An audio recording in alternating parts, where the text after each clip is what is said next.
At 8:20 this morning, growing Nashville is a Fox 17 News way of tracking both the opportunities and the challenges that comes along with growth right here in the mid-state. And this morning, there's a Metro Council member who's sounding the alarm, saying that some businesses on Broadway could be at risk of closing their doors. Councilmember Jacob Kupin says skyrocketing property appraisals are hitting these business owners and tenants really hard, and that it's all tied to this year's tax assessments. Fox 17 News' Chris Knowles live downtown with how these increases are impacting those business owners.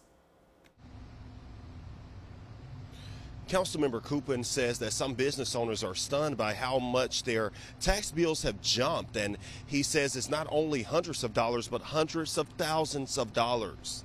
Kupin says new property appraisals conducted over the summer of 2024 have led to a major spike in tax bills for downtown businesses, some jumping by hundreds of thousands of dollars.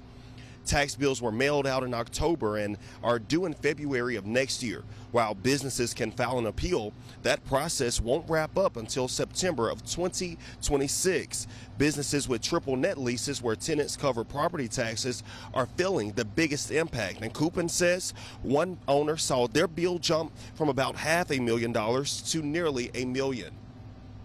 Building value goes up, the tax bill goes up, that I pass that right on to you. And then most businesses can't just eat a couple $100,000 out of nowhere. And so that gets passed on somewhere, whether that's the cost of food or whether that's cutting back on employees, or I hear some folks are considering just shutting their doors because they're saying it's too expensive. Kupin says he's heard from multiple business owners who fear they could be priced out, saying these tax increases don't reflect the realized profits and just higher property values on paper. He says the unique nature of Broadway properties with prime locations and brand value make appraisals more complex and sometimes unrealistic.